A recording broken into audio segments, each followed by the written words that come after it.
Hi everyone, I hope you guys are doing well. As promised, I wanted to do a live to give you the information on how to start to, repair your credit. A lot of people ask me this question that if you're starting off repairing your credit yourself, where do I begin? So I wanted to give you some pointers and some tips. And anytime that you need this information, you can refer back to this live and figure out where you need to start to begin to get your credit on the right track, especially if you're doing it DIY. You're trying to do it yourself because, paying for credit repair can be very expensive. And if there are some items that you can take care of yourself, you should do so you can save yourself some cost. So one of the things when you're starting to repair your credit, you have to keep in mind, you wanted to make sure to analyze what's your goal and also your time frame. Because if you have a goal and a certain time frame, you need to know what you need to take care of. So I'm going to give you an example like buying a house. If you know that you need to buy a house in the next 6 months, your approach will be much different than a person who is looking to buy a house probably in the next year and a half. They have a way longer or bigger time frame to attack items. So they have a lot more time to deal with. But if you're trying to buy a house within 6 months, your approach may be totally different. And when you're buying a home, sometimes the standard of what you can have negative reporting on your credit report or open is much different. If you're a person trying to buy or achieve a car or get your credit up, a score up, because just simply, you just need to get your score up and you just need the score to look differently to be higher, that can take a shorter period of time than someone who is really trying to buy a home. So you want to keep that in mind. Number 2, what you need to concentrate on, especially if you are doing credit repair yourself, is to look for your collections and inquiries. Believe it or not, each collection can cost you anywhere between 15 to 23 points on the average. So if you have collections, you need to send out a debt validation letter. Point blank, period. That is your right under the law. If that debt was sold to a third party, a debt validation letter is your right under the federal law to demand from them to show you their legal right to collect on a debt. Please remember, there are a lot of collection companies that didn't even buy that debt. They will get your name and your information. And if you get on the phone and start binding verbal agreements with them that to agree to pay them, you are now creating a verbal contract and you're agreeing to do business with them. They know this. This is why every call is recorded. If you want to test it out, when a company call you that's a collection company, tell them you will talk to them, but you will not talk to them on a recorded line. So make sure that you do not start binding agreements. Send everything in writing. So I see everybody is coming in. Thank you guys for joining me. If you're new to, like the video for me, you guys, for the algorithm, and also subscribe to the channel. So I want you to always get in the habit. If you see a collection on your credit report, write the information down and immediately send to them a debt validation letter. When it comes down to hard inquiries, inquiries can cost you from 3 to 5 points each hard inquiry. I have dealt with people that has 30 inquiries. Some people, I had a person that had 60, to believe it or not, inquiries. And we were able actually to get those removed in 24 hours. If you have a person with a lot of inquiries, you might want to book a consultation with me, and we go over your credit report to analyze your credit, and let's see why you have such a high number of inquiries, and we can expedite, really try to get those off and expedite the process of removing them. But I have to be able to see what is reporting. But if you are a person with just regular inquiries, you need to understand that each inquiry, they have to have your express permission to access your credit file. So what it is called permissible purpose under the Fair Credit Reporting Act. So if they don't have your ink signature, your express permission, they should not be accessing your credit file. But what goes on nowadays, because of technology, a lot of these credit card companies are allowing people to apply online, and it's causing a lot of fraud at the same time. So what you can do at my website, I do have 2 hard inquiry removal letters. You can get one on the home page, and you can get another one on the in the packages page at the bottom, and that's absolutely free. So what you want to do is send those letters out. You want to first send that letter out directly to the company that accessed your credit report. So you want to get that information off of your credit reports and send them a letter demanding that they show you that you gave them an express right to access your credit report, or that item need to be removed. So you want to always start with collections and inquiries. Collections, you send a debt validation letter. Inquiries, you will also send a letter directly to the to the company that accessed your credit report. If you need those kind of letters, you can go to my website. I do have the link in the video, and you can get debt validation letters in the deluxe collection package and my ultimate credit package. Now, the next thing you want to make sure you put on the top of your list, you need to get credit monitoring. And why you have to get credit monitoring: when you are sending out collection letters, there are many times when you demand debt validation, you'll have some companies just remove it because they bought the debt, or they might have not bought the debt at all and cannot prove that you legally owe that debt to them. So they will remove it. When you have credit monitoring that is updated and accurate, or constantly updating, you can see what changes are taking place. A lot of people want to skimp on this, but it's just like losing weight. If you don't want to get on the scale, you are not serious about really controlling your weight, or you're not serious about losing weight.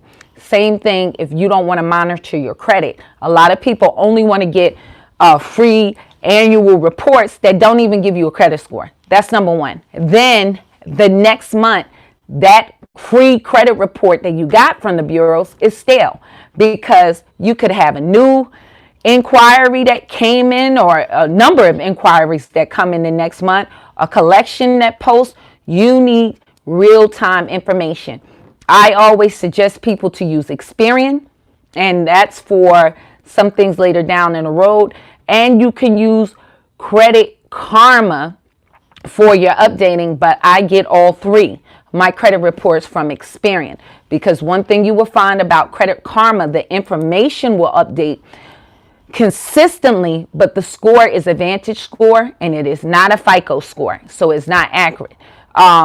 One thing I found out about my FICA and also Identity IQ, sometimes, like, you know, the scores, sometimes they'll be identical, sometimes they are not.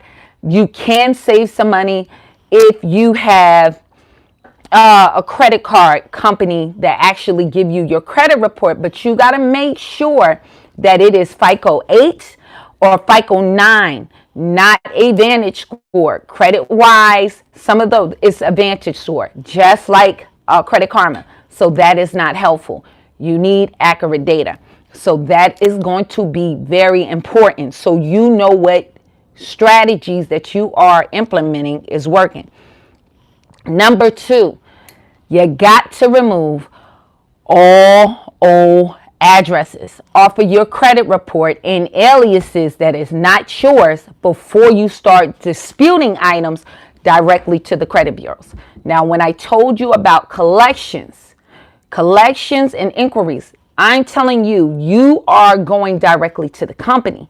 But when I am talking about items that you are disputing directly with the credit bureau, those are going to be your late payments, repossessions, a lot of times, and charge-offs. So before you start dealing with those types of items, you need to remove any name that is not your name that's not spelled correctly, old addresses off your credit report, because this is what happened with the names. There are many times, if you have a common name, they will merge your file, your credit profile, with someone else. Also, if that person lived in your building with a similar name, they can add other things. I have also seen people that are have namesakes like juniors. There's many times that parent live with that child, or that child moved back home, and they will merge their credit files together. So when that person move out, if you're seeing their name appearing, different random birth dates, that's a clear indicator they are merging your credit profile, because how they locate you by your name, many of us share the same name as someone else in this United States. They look at the addresses.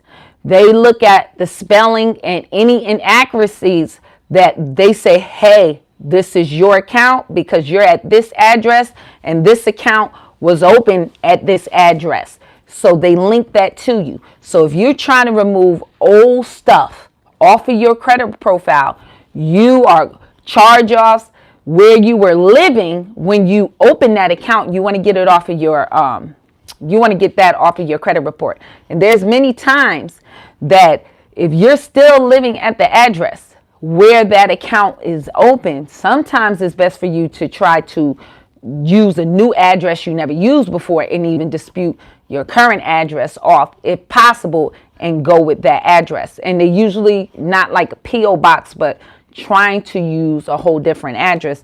But that's a whole nother technique for a whole nother time. But those kind of addresses, names will anchor. So if you're a female who were married and have your have your married name on there and you're divorced, you want to take that off. If you are a male or female that your spouse is listed, your divorced spouse, get all that crap off. Take that off and remove that off your credit report. Another thing you can remove off is your employer. That, when they have your employer, is not to help you. You guys, I see it's 25 of you in the live. Do me a favor and hit that thumbs up. I am begging for likes right now. I'm begging for likes. So what I want you guys to understand, that employer information do not help you. What it helps is collection companies and any other company that buy your credit report to find you. So if they are looking to sue you and you're wondering why, how do they find out where I work? Because it's listed on your credit report. You can get that off, because that is not good for you. It is not to help you. It's there to hurt you. So keep that in mind. That's how you're found for these lawsuits and these judgments and these garnishments, is because of your employment information. Keep that in mind. That's not helpful for you. So number 5, what you want to keep in mind, charge-offs. If you have charge-offs, going back to your goal and your time frame, let's take a house. You want to buy a house in the next 6 months. It might not be to your best option to try to dispute if you have a large number of charge-offs. Even if you have one, you might be better off by using the accordance and satisfactory agreement technique that I talk about. You'll have a lot of credit repair people say, oh, do a pay for deletion, A lot of these companies, you pay them, they are not going to take that off. But by using my technique with the satisfactory and accordance agreement with a restrictive check endorsement, a lot of times you can make that payment. Make sure you put your terms and conditions that it shall be deleted within 30 days. When they deposit that check, you have an avenue or a recourse. If they do not change that, you can sue them for defamation, because once they deposit that check with the terms and conditions, they are agreeing to your terms, and you have the proof because the check is cashed through your banking institution. If you want to have more information, a couple of weeks ago, I went into great painstaking detail on how to employ that. If you want that settlement, how to do in payments or one lump sum to deal with a charge off, you can feel free to go to my website, and I have that in my settlement package on how to do that and scripts to do that with. Now, one thing you want to keep in mind, if you're going to employ that, you got to look at the statute of limitations in your state. Every state have a statute of limitations for each type of debt. That statute of limitations mean how long can that company pursue you. So you want to keep that in mind. For a lawsuit, you want to keep that in mind, whether you want to pay that debt or not, dictating on the statute of limitations, because sometimes you can reactivate a statute of limitations that they can no longer pursue you just by paying it. So you want to just keep that in mind. Number two, when I'm saying a charge off, I am not talking about a collection. There are many times you have to pay attention with your charge off. Sometimes you'll see a charge off and it'll say sold, and it's negative. It's sold with a zero balance. It's sold to a collection company. So you might remove that collection. You got to keep looking. That's why the credit monitoring is important, to see then, is that charge off still saying zero, transferred, or bought by another lender. That's important, because when I'm talking about charge-offs, I am talking about you dealing with the original creditor. If you understand a lot of times who I am, I do not advocate for you to pay a collection company, because it can make your situation worse than better. It'll update as a negative account and drop your score. So you want to make sure this charge-off is still with the original creditor. Now, there are times that original creditor is reporting that on your credit report, which they can legally do, but they sold it to a collection company. So you can still use my technique with the satisfactory and accordance agreement, a S&A, to settle that. But I have did my video on how you need to line that up in order to settle it, so you have a recourse. You can demand that negative remark actually be turned to a positive remark, where you have them to update that item when they take the payment as paid as agreed. So that will no longer report negative once they take that payment and you have some recourse. So that's one option. Let's say you're looking to buy a home 2 years from now, or a year and a half. You might want to go with the option of just disputing that charge off. You want to find out inaccurate information about it. Look at all 3 credit bureaus and see if you see any inconsistencies in the reporting. Look at the balances. Look at the interest.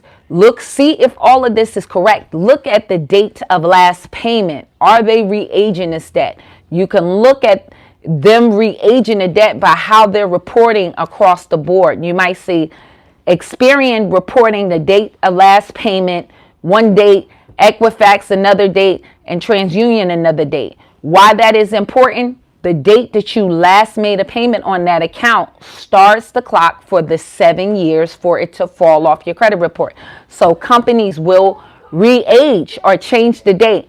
That is allowing for that item to stay on longer on your credit report. So if that stays on longer, it gives them a longer period of time to pursue you or to really really encroach on your life to make you pay them.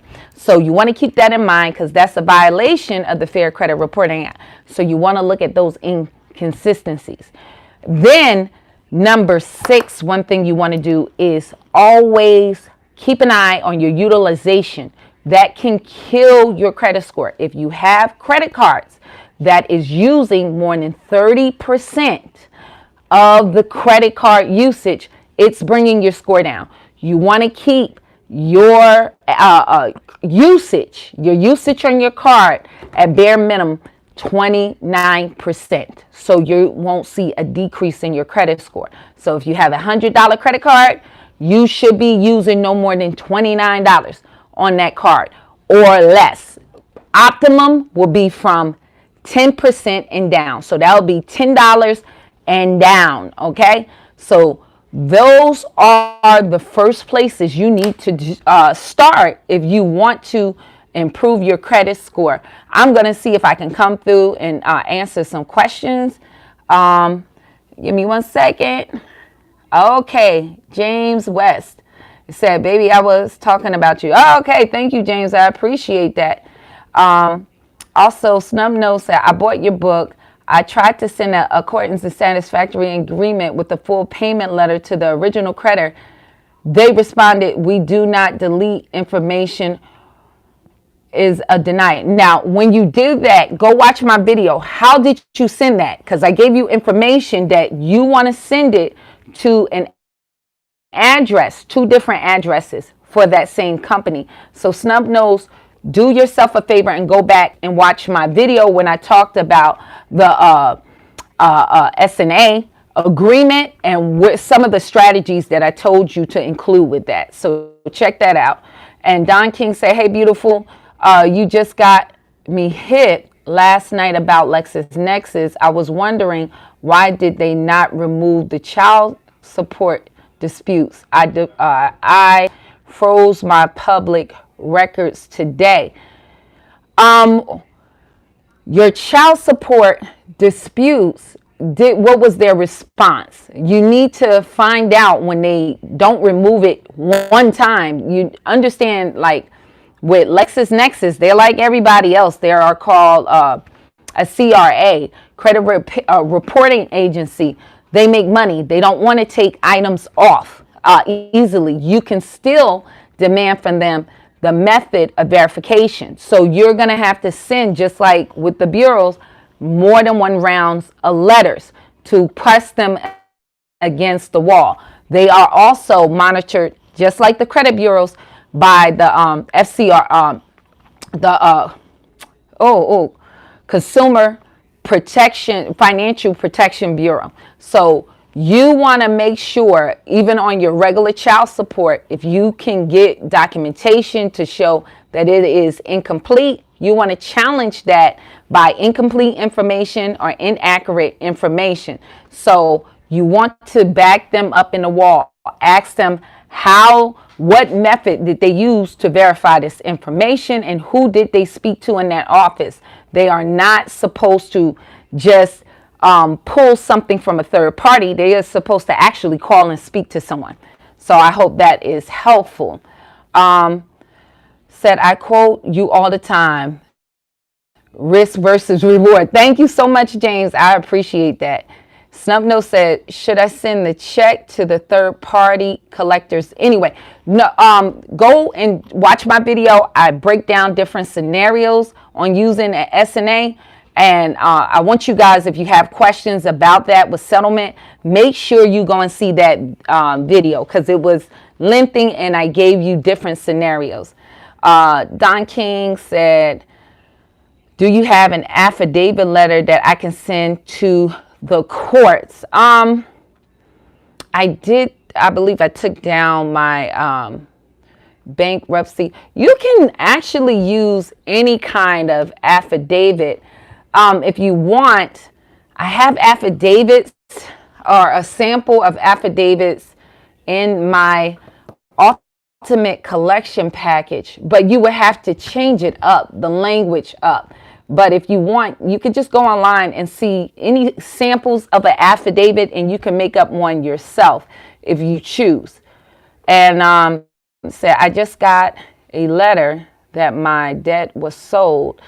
Can I send out my debt validation letter? Yeah, if your debt was sold, see who it was sold to, and see what is reporting and who is reporting that debt on your credit report. So you need to look at if it's still in a charge-off status or is it under the collections, and who, if it's a collection, then you can send out your debt validation letter. Then I have JC, a credit card company is taking me to court for a debt I owe, but the debt was sold. Do I have to still pay them? Well, when you have situations with court, I think I discussed that about lawsuits. You need to see a couple of items. If you want to, feel free to reach out to me. My phone number will be in the link. And I need to get some detailed information from you so I can find out maybe the best way to resolve that and give you some tips. But the first thing is always good to talk to an attorney for legal advice, because I am not an attorney, but if you give me some details, maybe I can point you in the right direction. Then it says, Don King, I heard all you. Okay, he was kind enough to respond to Don King. All my collection and inquiries got deleted from my identity theft. Okay, wonderful. Thank you for joining me, Patricia. I really appreciate you coming in. And Calvin Sexton said, I may be late, but I tried to apply for a secure credit card and have been denied. I don't have any bills. What you can do, Calvin, is what you might want to do is go into Google opt-in. Or a lot of people is opt out, but you want to opt in. You want to get your name circulating in the system. You might also want to go to places like ShopRite, your local grocery store, CVS, and try to sign up for reward cards to get your name, because maybe it's not enough information for you in the system. I don't know why with the secure credit card they did not approve you, but I do have other avenues. If you reach out to me, I can give you some tips where you will get better lines of credit. I really am not a big advocate for secured credit cards if people have watched my information, because it's like training wheels when your underwriters look at it, or banks. It just don't look like you're a responsible risk. So I like to deal with unsecured lines of credit or revolving lines of credit. So I have some ways of how to do that. If you want, I do have a course how to increase your how to boost your score within 45 days, and you can check that out also. Loud Take 9 said, what's good? Hey, thank you for joining me. C Sparks says thank you. Miss Walton said, I need to fix my credit. I hope this will help you. Some of these tips. Said, how can I remove my employer off of my credit report? You would just send in a dispute to the credit bureaus to remove the employer off. That's just simple. JM 6974. So you would just dispute that information off like you would do anything else. So Terrell Jones says, smart woman, love your freckles also, friend. Thank you so much, Terrell. I appreciate that. And Loud Take 9 said, I sent my letters to the bureaus. I messaged you on Facebook about the BK the other day. Okay, if I did not see you, send me a message in Messenger, or if you still have questions, send me a message so I can get more of an understanding. And they said, I want to buy a home. How do I get hold of you for a consultation? If anybody want a consultation or analyzation, feel free on this link. You'll have the link to my website, And you can go to my calendar and you can book a date and time that is conducive with your schedule, and we will go through your credit reports via Zoom, and we'll find the fastest and the quickest way to increase your credit score. So Don King said, both have zero balances. Do I have an affidavit to send to a court? I'm not really quite sure. Really, with the courts, if you're talking about child support, you need to ask them, do they report to the credit bureaus? Usually they do not, but you have to find out. It's dictated by each state. Okay. Have you ever disputed PACER? No, you can look at PACER and see if it's any information that is not consistent with, if you got a bankruptcy, reporting with LexisNexis and the other 3 credit bureaus. So like I said, it is trying to find inconsistencies to get that off and dispute it that way. Sometimes you just got to be patient. So you might want to send an affidavit to the court that you filed the bankruptcy, and get a letter that normally the bankruptcy court, they do not report to any of the 3 major credit bureaus or anybody else about your bankruptcy. So Karen only said the FBC closed my case, nothing removed. Should I start over from the beginning? I don't know what you tried to dispute or what claim you tried to come in and what it was for. Please just let me know what it is for. So I need more details. And a lot of times you don't go straight to the CPV, Consumer Financial Protection Bureau. You want to build a case of them being wrong and then file your claim.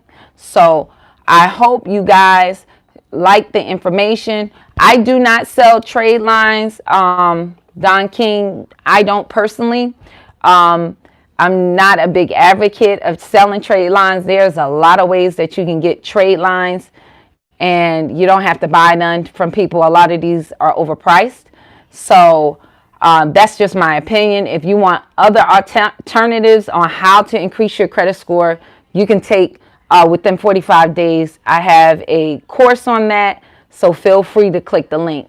All right, God bless everyone. If you have any more questions, feel free to reach out to me. I hope you enjoy your evening.